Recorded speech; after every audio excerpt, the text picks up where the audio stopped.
A shocking update in the Brian Walshe case out of Massachusetts. I understand from your lawyers that you wish to change your plea. The man accused of killing his wife is pleading guilty, but not in the way you'd expect. That you understand the consequences of pleading guilty to those two offenses. This is Inside the Crime, presented by Law&Crime. I'm Elizabeth Millner.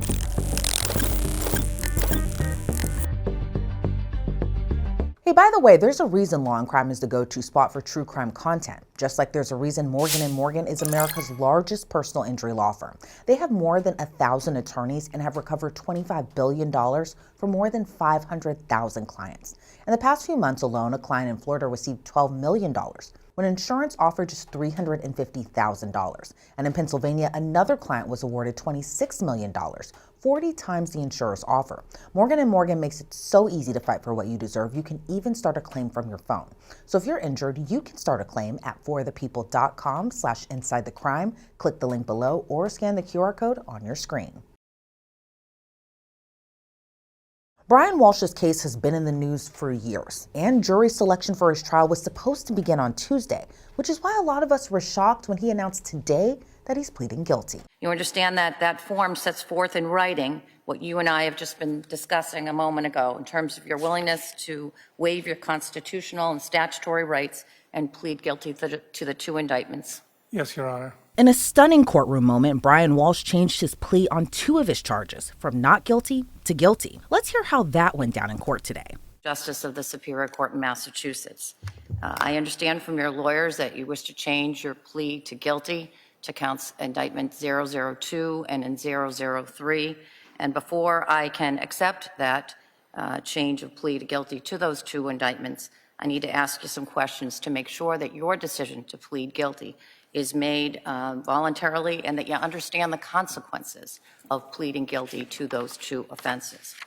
If at any time during the course of this colloquy you don't understand something that I am saying to you, just let me know by letting your attorneys know. Let them consult with you. And equally, if I don't understand something that you're saying to me, I'll ask for that further clarification. Do you understand, sir? Yes, Your Honor. All right. Can you please state your full name, sir? Brian Walshe. All right. And Mr. Walsh, do you have any difficulty speaking or understanding English? I do not, Your Honor. How old are you, sir? I'm sorry, I missed that. Sure, I'll try to get into this microphone. How old are you? 50. And what's your exact date of birth? January 31st, 1975. Where were you born, sir? Boston. Are you married? Yes. Do you have any children? Yes. And what are their ages? 9, 6, and next month, Brian will be 5. How far did you go in school? College, some college. That was like a year and a half or 2 years. Oh, yes. And where did you go to school? Carnegie Mellon, What did you study? business and computer science. As an adult, have you had full-time employment? I've had my own businesses, And in what kind of businesses? mostly consulting. Okay. I need to ask you some personal questions. I'm going to ask you those questions now. Have you ever in the past been treated for any mental illnesses or conditions? Yes. Tell me about them. Depression. And are you aware of whether anything else other than depression? That was the main thing. All right. And are you presently aware of whether you have any mental illnesses or conditions, to include depression? No. Are you taking any medications? No. In the last 24 hours, have you taken any drugs, legal or illegal? No. In the last 24 hours, have you consumed any alcohol or alcoholic beverages? No. Is your mind clear here today? Yes. Tell me in your own words, sir, why are you here I'm here to plead guilty. on those 2 counts? Yes. And you understand that your trial's starting today? Yes. On the first indictment? All right. To defense counsel, have you had any difficulty communicating with your client? No, Your Honor. And do you believe that he has understood the advice that you've provided to him? Yes, you do. Same.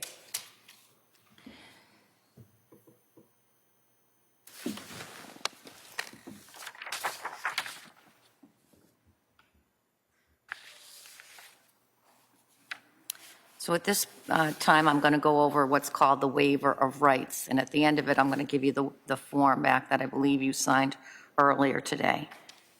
Do you understand, sir, that by pleading guilty, that you're giving up your right to have a public, fair, and impartial trial as to each of the 2 indictments to which you're now pleading guilty, with or without a jury, to determine your guilt or innocence?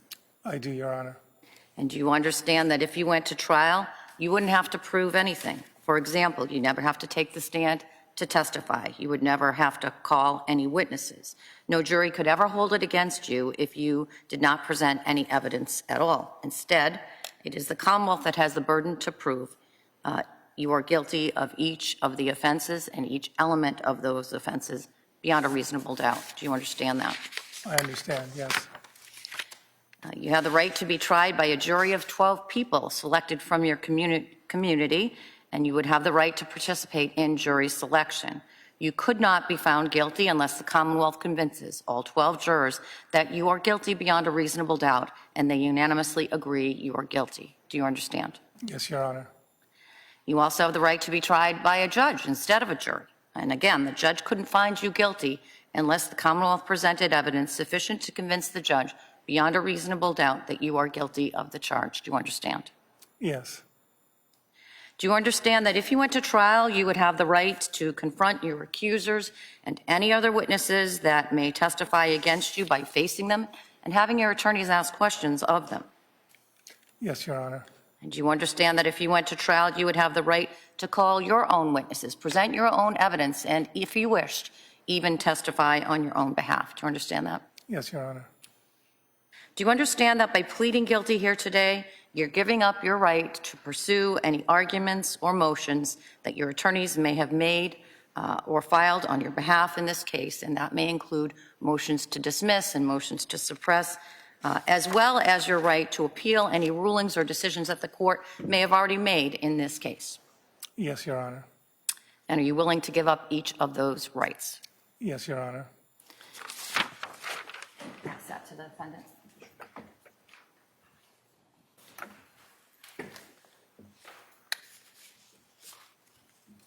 Sir, I've had the court officer pass to you defendant's waiver of rights. Have you seen that form before? Yes, Your Honor. And did you read that document or have someone read it to you? Yes, Your Honor, I read it. Have you reviewed it with your attorneys? Do you understand it? Do you understand what's contained on the waiver of rights form? I do, Your Honor.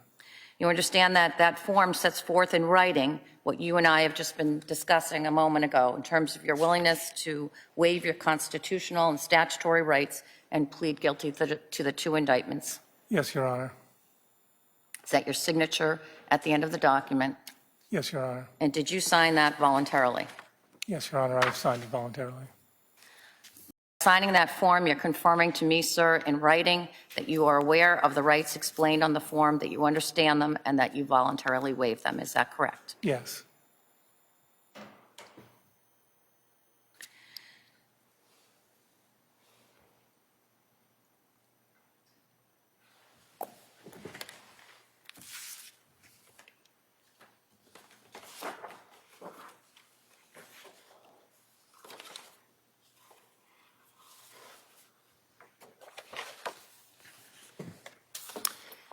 Do you understand, sir, that you are pleading guilty to the following 2 indictments? Indictment 002, which charges willfully misleading a police investigation, a criminal investigation, in violation of Massachusetts General Laws, Chapter 268, Section 13B. and in indictment 003, you are pleading guilty to, while not being lawfully authorized by proper authorities, willfully conveying away a human body or the remains thereof in violation of Massachusetts General Laws, Chapter 272, Section 71. Do you understand that? Yes, Your Honor. And have you talked to your attorneys about each of these two indictments? Yes, Your Honor. Has counsel explained the elements of each of those two indictments that the Commonwealth would have to prove beyond a reasonable doubt? Yes, Your Honor. Do you understand each indictment? I'm sorry, what did you? Do you understand each indictment? Yes, Your Honor. And to defense counsel, have you explained the elements of each of the two offenses to your client? Yes, Your Honor. I'm going to ask that the assistant of the Commonwealth, whoever wishes to do it, would tell me what the maximum and minimum sentences are. And I don't believe there are any mandatory minimum sentences, but you can tell me if there are. There are no mandatory minimum sentences, Your Honor. The maximum sentence on count 2 is 10 years unless the investigation is into a capital offense, and then it is a 20-year sentencing enhancement, up to 20 years. On count 3, it is up to 3 years in state prison.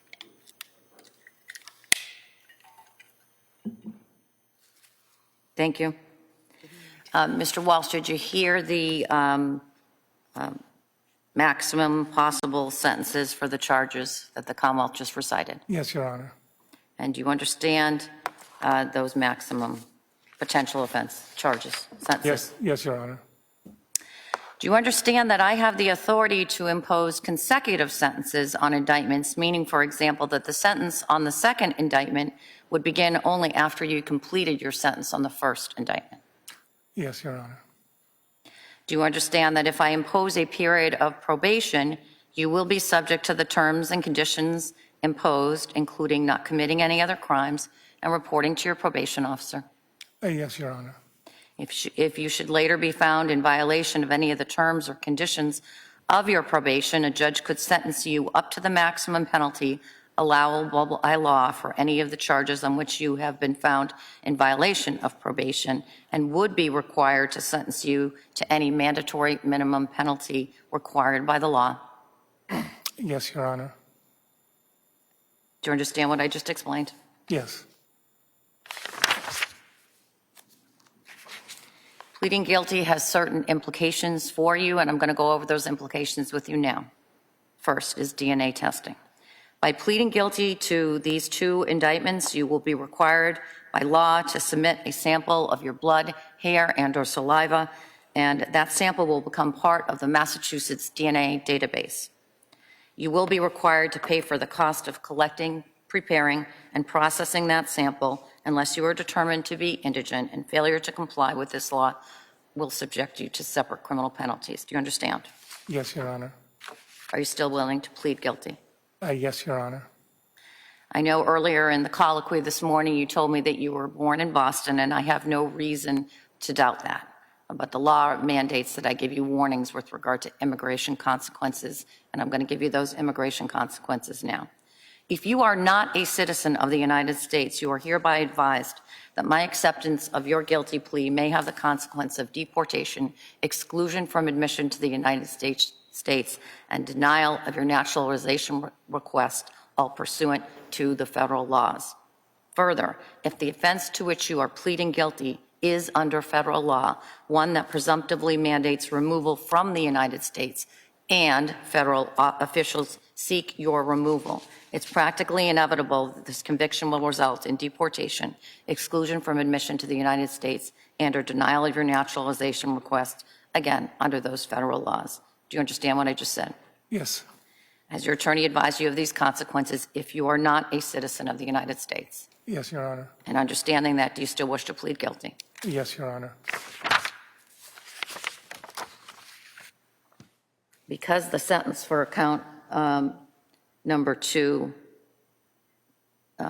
could be a sentence, a state prison sentence of 3 or more years, I'm now going to give you what's called the habitual offender law warning, which I'm required to give you.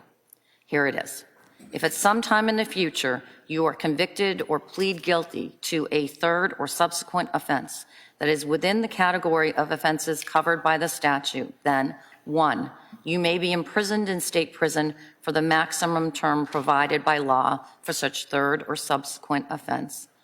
2, your sentence could not be reduced or suspended. And 3, you may be ineligible for probation, parole, work release, or furlough, or to receive any deduction in the sentence for good conduct. Do you understand what I just said? Yes, Your Honor. And understanding what I've advised you with regard to these sentencing consequences, are you still willing to plead guilty to the 2 charges? Yes, Your Honor.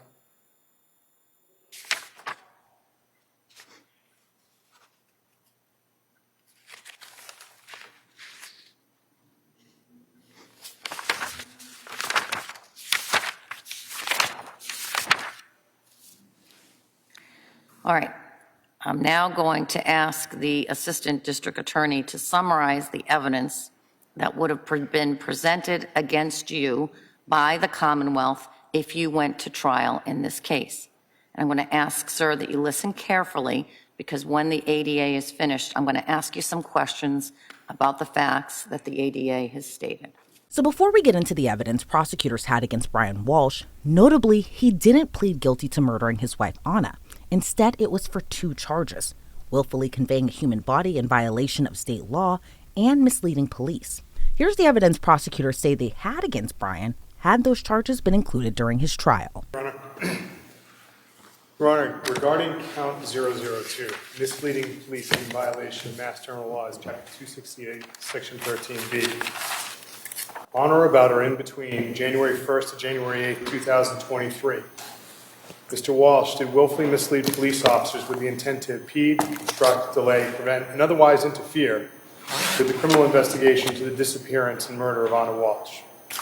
The defendant first misled the Cohasset police in the morning of January 4th, 2023, when after he had reported his wife Anna Walshe missing, he stated to a Cohasset police officer that Anna Walshe had left the Walshe residence at 516 Chief Justice Cushing Highway in Cohasset on the morning of January 1st, 2023, by taking an Uber or Lyft to Logan Airport when returning to Washington, D.C. for a work emergency.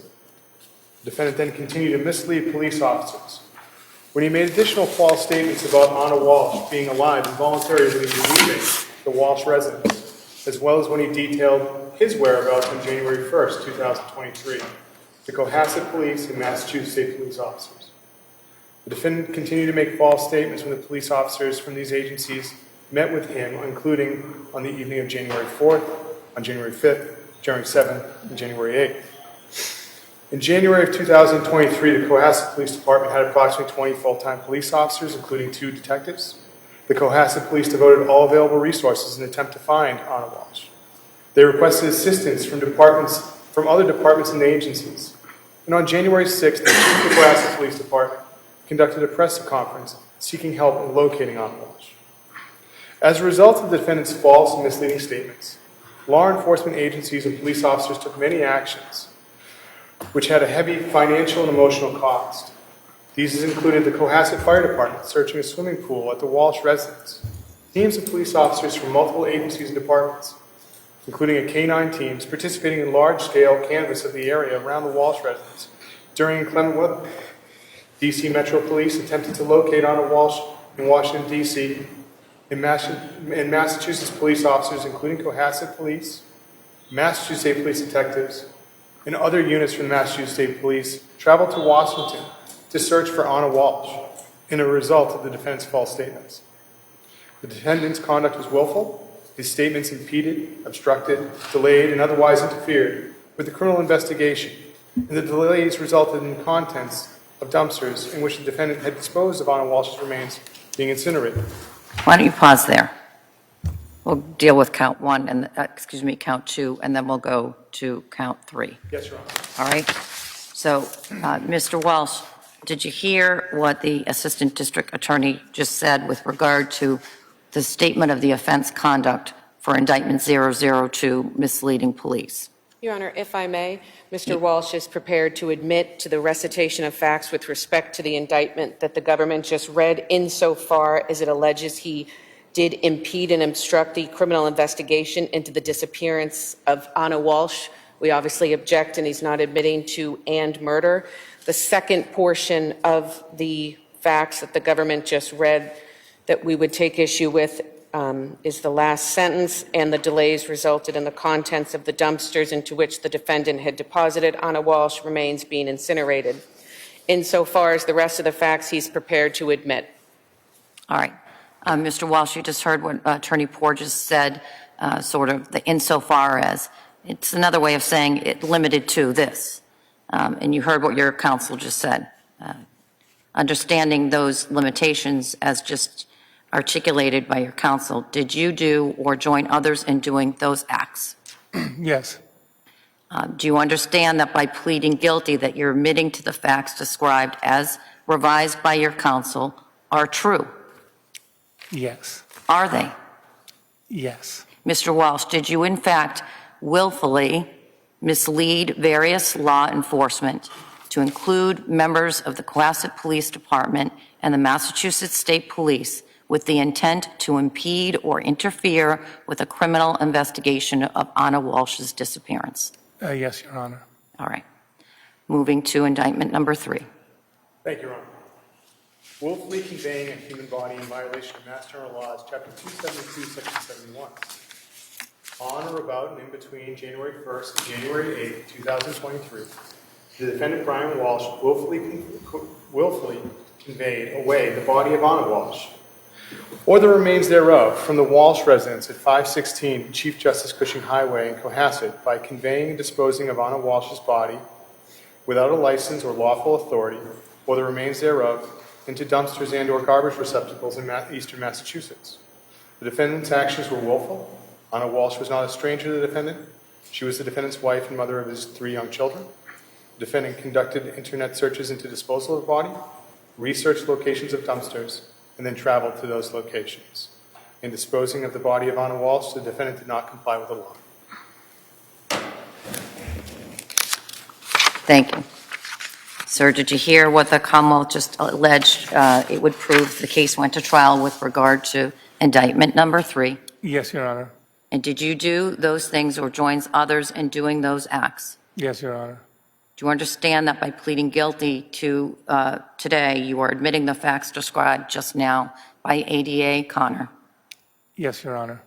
Mr. Walsh, did you in fact willfully remove or convey the body of Anna Walsh or her remains, not being lawfully authorized to do so? Yes, Your Honor.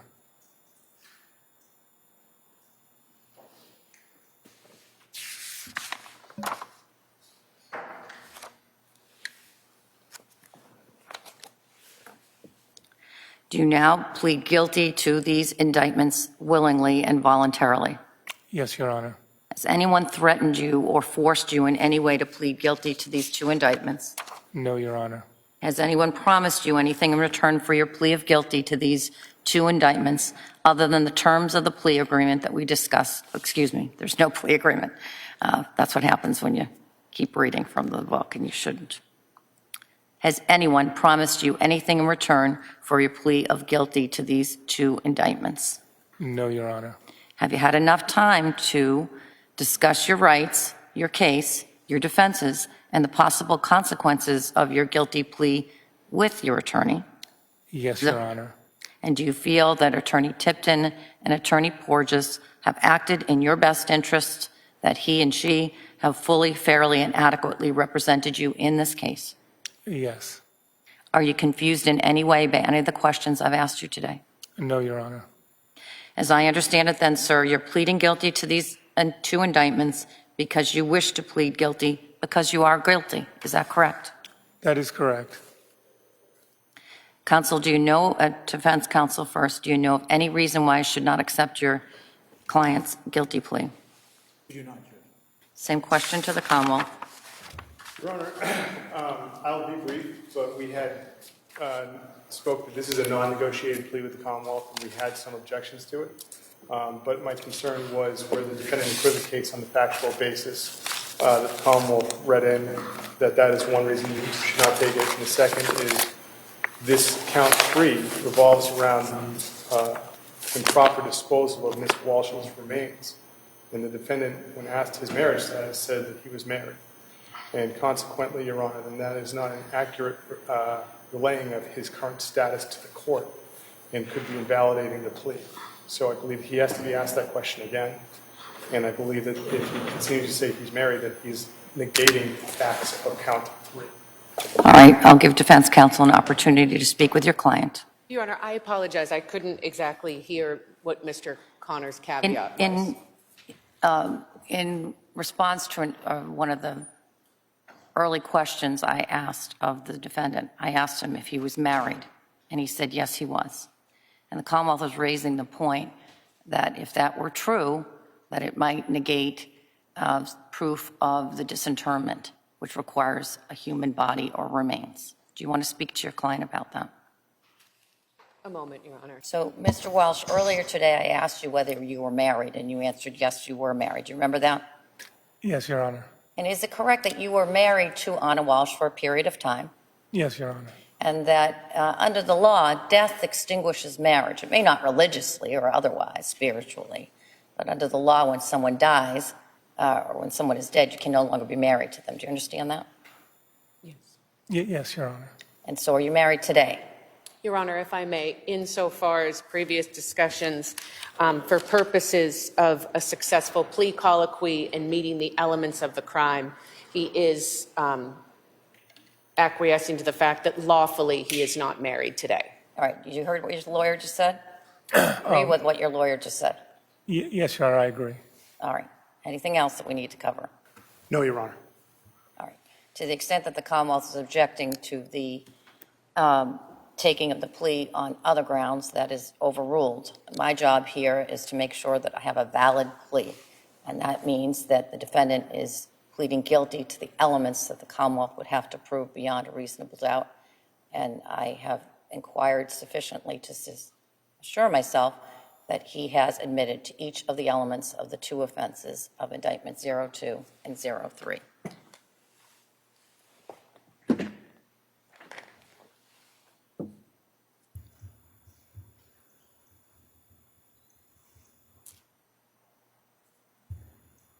So I know we discussed at an earlier point the issue of victim notification, and I'll ask on the record now for the Commonwealth. Has the Commonwealth advised the victims of this case of the defendant's offer to change his plea to guilty? Yes, we have notified the victims, Your Honor. And based on our prior discussions, I understand that the victims may wish to address this court prior to any sentencing of the defendant. That is correct, Your Honor. All right.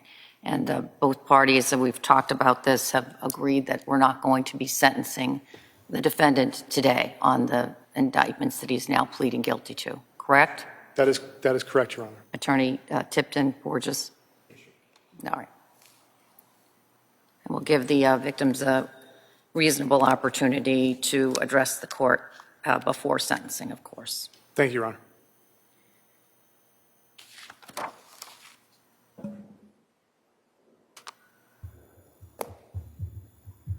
You understand, Mr. Walsh, that at the time that we do get to sentencing, that by law, I'm not bound to any recommendation that's made by the prosecution or your lawyers. You understand that? Yes, Your Honor. And that I may impose any sentence permitted by law up to the maximum allowable sentence. Yes, Your Honor.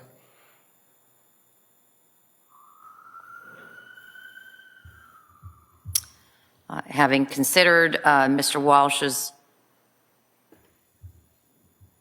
criminal history, the government's proffered evidence, I will later consider the victim's statements to the court for matters for sentencing.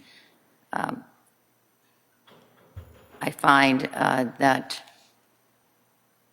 Mr. Walsh has met the requirements to tender a plea to counts 2 and to counts 3. Brian's change of tune makes for an interesting defense come trial. Prosecutors have long alleged Brian killed his wife Anna and dismembered her body. Google searches made on their child's devices made Brian suspect number 1. What I'd like to do now is just describe his actions in the days from January 1st. Defendant indicated on January 1st at 3 p.m. he did some errands, then he went to his mother's house in Swampscott, but got lost because he didn't have his phone. He said he knew he was lost when he saw the pirate ship on Route 1. Defendant stayed 15 minutes, then went to Whole Foods and CVS. Surveillance was checked, and he did not enter either of those stores. On January 1st, defendant Googled using his son's iPad. Some of his searches are as follows. Keep in mind that the defendant said he left at 6 a.m. At 4:55 a.m. on January 1st, he searched how long before a body starts to smell. At 4:58 a.m., how to stop a body from decomposing. At 5:20 a.m., he searched how to embalm a body. At 5:47 a.m., 10 ways to dispose of a dead body if you really need to. At 6:25 a.m. on the 1st, how long for someone to be missing to inherit. At 6:34 a.m. on the 1st, can you throw away body parts? At 9:29 a.m., what does formaldehyde do? At 9:34 a.m. on the 1st, how long does DNA last? At 9:59 a.m., can identification be made on partial remains? At 11:34 a.m., dismemberment and the best ways to dispose of a body. At 11:44, how to clean blood from wooden floor. At 11:56 on the 1st, luminol to detect blood. At 1:08, what happens when you put body parts in ammonia? At 1:21 p.m., is it better to throw crime scene clothes away or wash them? Those were on the January 1st. There was also information gained from the defendant's phone which showed on January 2nd he was at Home Goods in Norwell where he purchased 3 rugs. There were also more Google searches on January 2nd. At 12:45 p.m., hacksaw best tool to dismember. At 1:10 p.m., can you be charged with murder without a body? At 1:14 p.m., can you identify a body with broken teeth? Ever since that 2023 hearing, Brian Walshe has remained behind bars on no bond. Prosecutors shared more details since then, like that Anna had a nearly $3 million life insurance policy where her husband was the sole beneficiary. But Brian's defense claims that he didn't need that money. There was another huge twist in the case, too, that may work in the defense's favor come trial. Michael Proctor, who was one of the lead investigators in the Karen Reed case, was also one of the investigators looking into Brian Walshe. Proctor was relieved of duty after sending crude messages calling Karen Reed a whack job and telling his sister that he wished Reed would kill herself. While Proctor claimed his emotions got the better of him, he was relieved of duty after Reed's case ended in a mistrial last summer, and then we all know Karen was acquitted of murder this summer. Brian Walshe's defense attorneys, though, have done multiple hearings trying to seek emails and text messages from Michael Proctor. The defense also previously argued investigators illegally obtained the Google searches used as evidence. During Monday's hearing, before Brian took his plea, prosecutors said they had binders full of electronic materials from a MacBook Pro found in the Walshe home, and planned to show the jury this binder as evidence. So maybe after Monday's hearing, that prompted Brian to change his plea. But that's unclear. What's also unclear is if in another Hail Mary, will Brian plan to take the stand in his own defense? Jury selection continues in this case. It's unclear when opening statements begin. They were originally scheduled for the week after Thanksgiving. Once the trial begins, we will be streaming it live on our trial's YouTube page. I'm Elizabeth Millner, and thanks so much for tuning into this episode of Inside the Crime.